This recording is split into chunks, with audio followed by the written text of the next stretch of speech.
A retired former world champion training for a return? And could they wrestle at AEW All In?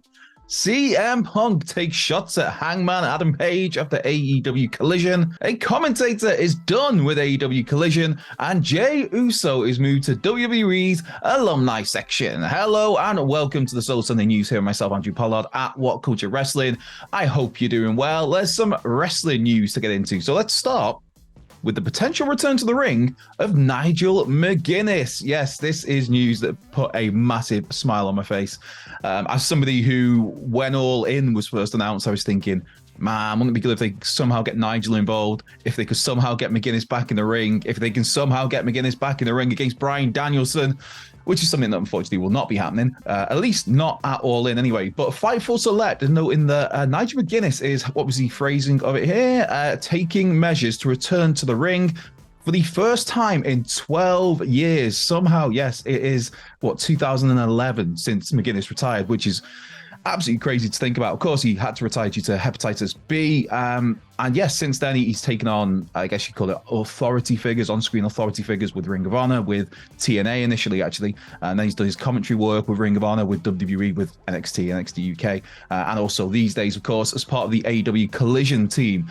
Yes, so McGuinness, this report notes that there's no confirmation yet on whether Nigel has been cleared right now, but he is working towards returning to action. And also this report notes that recent months have seen discussions backstage AEW of possibly having Nigel McGuinness wrestle at All In. Now, that would make a whole lot of sense. Nigel McGuinness is from London. Wembley Stadium is where All In is going to be, in London. Also, England is a pretty special country for Nigel McGuinness, not just because he's from here, but because he had one of his greatest matches ever in Liverpool back in 2006 against Bryan Danielson. I mentioned Bryan before, where it was unified, the world title, Ring of Honor world title held by Danielson, and the pure title held by McGuinness. Nigel McGuinness probably is the greatest pure champion in Ring of Honor history. Just brought so much to that belt, and that match was so good. So yes, we may be getting Nigel McGuinness return to the ring. 47 years of age, but there's been that break, obviously. So 47 as well these days is, I mean, you look at like Jericho still wrestling, AJ Styles isn't too far off that. I think he's maybe 46. So, and obviously Sting is just defying all logic by wrestling at however old he is nowadays. So 47 in itself isn't necessarily that old, but also the fact that Nigel's not been taking bumps for 12 years. So his body hasn't got that much wear and tear on it. Well, it's basically got 12 years less wear and tear than some of his contemporaries of the same age. So I would absolutely love to see Nigel McGuinness back in the ring. So fingers crossed on that does indeed happen. And one thing that did indeed happen last night after AEW Collision was CM Punk took some playful shots, shall we say, against the Hangman Adam Page. Yes, now Collision was from the Greensboro Coliseum in Greensboro, North Carolina. And there was a sign in the crowd that said it said that Carolina is Hangman country. And after Collision went off the air, as has become commonplace for the show, it was CM Punk, it was FTR addressing the crowd, and Punk noticed this sign about Hangman country and basically said that, yeah, you know what, do you know why they call him Hangman? And then detailed the story where Punk had gone to a supermarket early that day. In the toy aisle, there was loads of Hangman Adam Page action figures, and as CM Punk called him, a peg warmer. Yes, unlike CM Punk, who sells merchandise, pops ratings, etc.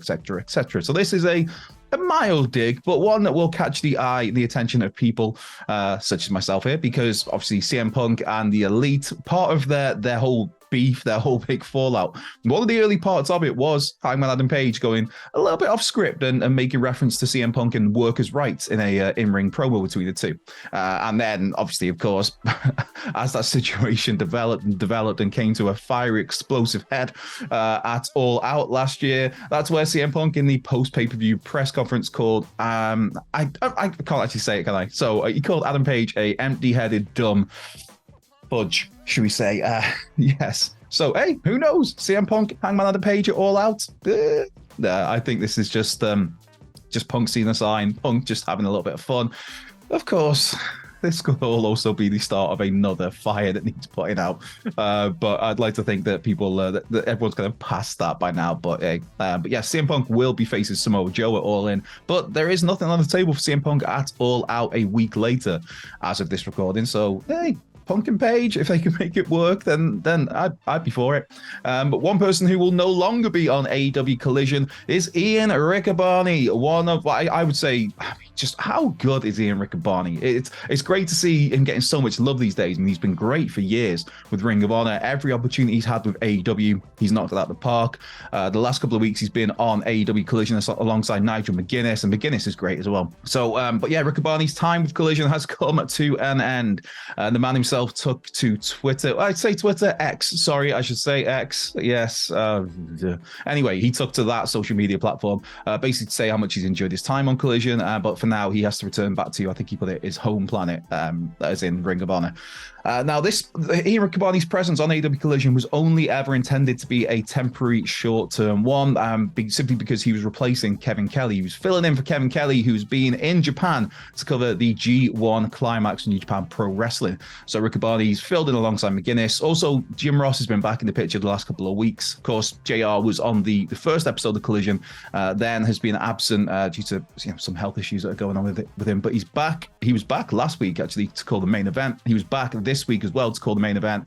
And man, I know some people will dump on the man, but isn't it just great to have Jim Ross calling professional wrestling? How great was it last week to see Jim Ross having an embrace, a hug with Ricky Steamboat? That was great, man. But anyway, yes, so Kevin Kelly will be back next week for Collision. The G1 actually finishes today. Yes, last night was the semi-finals where Okada defeated Evil and Naito defeated Will Ospreay to set up the final, which takes place later today. So then Kevin Kelly will be back on Collision next week. Of course, you can catch Ian Riccaboni still on weekly Ring of Honor TV for those few people that watch that because but Ian Riccaboni and Caprice Coleman for ROH are just absolutely phenomenal together. What a pairing. Well, probably to me the best pairing in the game. But McGuinness and Kevin Kelly and McGuinness and Riccaboni, we've got a lot of good commentary teams right now. Right, one final story, and it's not AEW related. It is just a little mini update on Jey Uso. Yes. Now, if you saw SmackDown on Friday, Jey Uso quit SmackDown. He quit WWE. And as a little follow-up on that, the WWE.com, Jey Uso has been moved to the Alumni section. Yes. So this is just another little nugget in that storyline. The ever-developing saga of the Bloodline, the now ever-developing saga of Jimmy and Jey Uso, what's going to happen with those two, and Jey Uso seemingly going to be off TV for a little while. Who knows? Who knows? I'm happy to see how this one plays out because the Bloodline saga is cinema, is the word gets thrown around. But I've been enjoying it as much as I will poke fun at that whole cinema label. But right, let's get to some of your questions and I can get this wrapped up and get on with ups and downs for Collision. Simon Miller, by the way, will be here, I think tomorrow, possibly later today, with the ups and downs Collisions video. I will be shortly writing the ups and downs over on whatculture.com. So right, let's have a look for questions here. Mark Solly's got in touch. Hey, Mark. Morning, Andrew. Thumper is looking for a 9th birthday shout out. Brilliant. Happy birthday, Thumper. Brilliant. What a good boy Thumper looks like. With it looking like Adam Cole will turn heel and form this new group, who would you have help face MJF versus this new Kingdom stable? Face Pinnacle or just Wardlow and revise him? It's a tricky one, really, because I don't want Adam Cole to turn heel just yet. I think for me, this is something, there's still a lot of money in Adam Cole and MJF together as a babyface duo, long past All In, past All Out. For me, I wouldn't be doing anything to break up that pairing just yet. And obviously, if you have Adam Cole turn heel and turn on MJF, that would break up this alliance. But if that was to happen and MJF was looking for backup, I don't think the Pinnacle. I think that's kind of done. I think FTR are off doing their own thing. You've got Sean Spears, who just sporadically appears now and again. And then you've got the War Dog, who... What are you doing, Tony? Come on, man. But yes, I think if MJF was looking for some sort of backup against a heel Adam Cole and some new formation of the Kingdom with Adam Cole leading it, then Wardlow, that's a great way to bring him back to TV because... I get it. You don't want to see the same people on your television screen every single week, but AEW just has such a frustrating habit of just removing people for months on end with no explanation. Why is Wardlow missing? Where is Wardlow? What's he doing? And especially, I mean, we're not talking about some like jabroni. We're talking about Wardlow, who at one point in time looked like he would have been the perfect choice to rise up the ranks and be the one to eventually dethrone MJF as the world champion whenever MJF won the world title. MJF has won the world title. Wardlow is just so far down the pecking order on that. But yes, to go back to your question, if we were to max needed some babyface allies, the War Dog is a very good shout. The Grant Perkins has got in touch. Hey, Grant, Marty and Jim versus Sean and Brett. Who wins? I'm going to presume that's Marty Jannetty and Jimmy Amble Neidhart versus Shawn Michaels and Bret Hart. Hey, man, I'm giving the pin to Marty and Jim. Marty doing that. He's getting the win over Shawn Michaels. 1, 2, 3. Yes, but Sean and Brett, to be fair, they have teamed together before. Right, Hector Garcia the third's got in touch. The White Rabbit stuff was cool, but I feel like Bray Wyatt gives you the sizzle, but not the steak. Yeah. What other wrestlers have you felt similarly about? For me, it's Karrion Kross. Had a great entrance, but that's about it for me. Yeah, Karrion Kross, man. It's just such a strange situation with him, because when he came back at Clash at the Castle, prior to Clash at the Castle, and it was kind of, he put himself straight away on a collision course with Roman Reigns and whatever the world title was called at that point in time. Would it have been the whatever it was called, because the belts changed names. Was he the Universal Champ or the Undisputed? No, he's the Undisputed Champ. Although, at that point, he was the Undisputed WWE Universal Champion, because the two belts were there by that point in time. Yes, so Karrion Kross came back with this big hupler. It kind of straight away was put into this main event picture with Drew McIntyre and Roman Reigns, was ringside to watch their match at Clash of the Castle, and then just off the out of the picture he goes. So yeah, Karrion Kross is a great shout for all sizzle, no steak. Unfortunately, Bray Wyatt is another fine example of that. I mean, he talks a good game. The promos are great. He says lots of kooky stuff. And then there was just this awful habit with Bray during that initial run where, his initial stint with the company before he got rebranded as The Fiend, where he'd talk a great game. He'd get you invested a little bit into the big match he was going to have, and then he'd lose the big match. And there's only so many times you can do that before you just think, well, this guy is just a loser. I mean, why should I get invested in this big thing when it's just going to fall flat because he's going to lose again? So yeah, and then obviously The Fiend was completely bulletproof. That was the opposite of that until Bill Goldberg happened. So yeah, I think Bray Wyatt and Karrion Kross are two great examples of more sizzle, no steak. As for other examples, I mean, I guess you could maybe, and I feel harsh saying this, mainly because one of my mates is a massive fan of his, but I'd throw Lex Luger in there as well, as in look great, look the part. At times could get you invested in what he was doing with his promos. He obviously was not Lex Luger is not like an all-timer of a promo, but in the right setting at the right times, he could get you invested in what he was saying. And then the matches would just be, oh man, no, absolutely not. There'd be the odd occasional Lex Luger match that was great. Hey, Ric Flair dragged an amazing match out of him. But just, yeah, far too often, Lexi just, not so much so. The Tribal Fiend has got in touch. Morning, Tribal Fiend. With Jey Uso leaving WWE, do you think it's time to put the Bloodline story on simmer until the Rumble to pave the way to WrestleMania and have Roman have a rivalry outside the family? Maybe finally pay off Karrion Kross's endless hourglass. Yes, TikTok indeed. Oh, I mean, in an ideal world, I think the talent involved themselves, I think the Usos at WrestleMania would be great. I just don't know how you can hold off on getting there. Like, basically, we're looking at 8 months away. It's a long time to wait. It's a long time to put something on simmer. And even if Jey Uso is gone from TV for, a couple of weeks, a month, 2 months, you've still then got another 6 months to somehow get to WrestleMania. So I think the Bloodline stuff, they're at a point where they can't really put it on simmer. They can turn the temperature down a little bit, but you can't really put it completely out of the picture because of the presence they've had on TV and will continue to have. And even if Jay's not there, you've got Solo Sikoa, you've got Paul Heyman. Even if Roman's not there, you'll have Solo Sikoa and Roman Reigns on our TV to remind us of the Bloodline. You will have whatever's going to happen with Jimmy Uso while Jay's gone. If Jay is indeed gone, because who knows, it's WWE. Jey Uso could turn back up on our screens next Friday and superkick Jimmy Uso.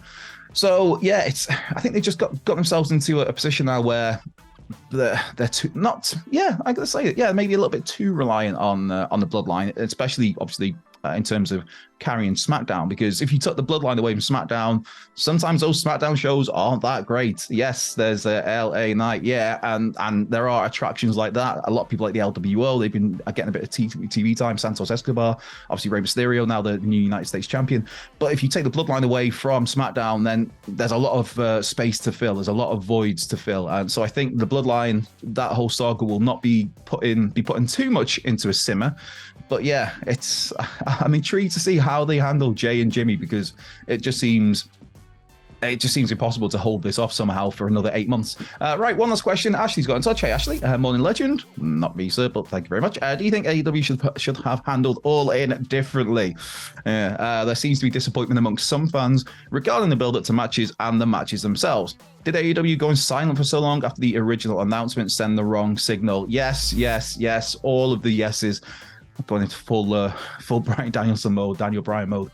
I am looking forward to AEW All In. Literally 2 weeks today. The What Culture crew, we will be there at Wembley Stadium. The matches that have been announced so far, they very much have my attention. CM Punk, Samoa Joe being the main one that has my attention. But yeah, it just feels a little bit flat when, you know, we are just 2 weeks away and there's still so many gaps on the card. There's so many big names that don't have matches right now that are confirmed, at least anyway.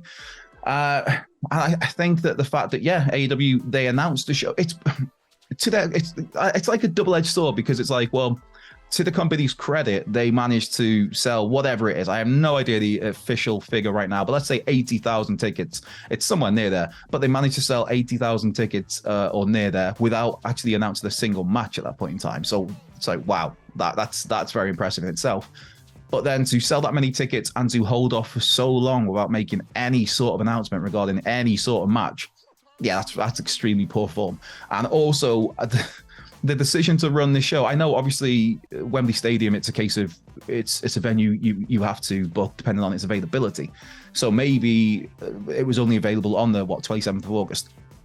But to have another pay-per-view running 1 week after that being All Out from Chicago, from the United Center, is just absolutely ridiculous. It is stupid. It is idiotic. It is just, I have no idea why that decision was made. If it's a case of, right, we can only get Wembley for this date, okay, just in that case, try and push back All Out. And if you can't push it back in terms of the United Center isn't available, maybe look at alternative venues. I don't know. But then it depends when tickets have been sold for All Out as well. But it's just, to have pay-per-views back-to-back weekends for the same promotion. Yes, they're in different markets, they're in different countries, so that it's just, in terms of booking, it's a nightmare, because right now we're talking about how All In doesn't have too much advertised for it, and that's only 2 weeks away. But 3 weeks away, we've got All Out. And what has been announced for that? There's literally, it's now been announced that Miro and Powerhouse Hobbs are going to have a match. So that's great. Christian Cage as well, or Luchasaurus, whoever. The TNT Championship will be defended against Darby Allin. But then you look at All Out, and what are the big matches there that are happening? What's Kenny Omega doing there? What's CM Punk doing there? What are the Bucks doing? What are FTR doing? What's Moxley doing? What's happening with the women's title there? What's happening with the TBS title? And obviously, I know that there are implications of what happens at All In will naturally fold into what happens at All Out. So you can't announce certain things for All Out just yet. But that's because you made a very silly decision to run 2 pay-per-views on back-to-back weekends, and that kind of puts a hold on certain elements to be creative. Yeah, so that's a really long way of going. We're all the way around the houses to end this question and this video by saying, yeah, man, All In's been handled not the best in certain elements. But yes, thank you for that question, Ashley. This has been the Soul Sunday News. Myself, Andrew Pollard. I hope you're having the best possible day. If not, I hope things turn around and things go well for you. I'm out of here now. Come and give us a follow. Do all the likes. Have fun. I'm going to go and write ups and downs for Collision. And I will be back next weekend. In the meantime, have a good week.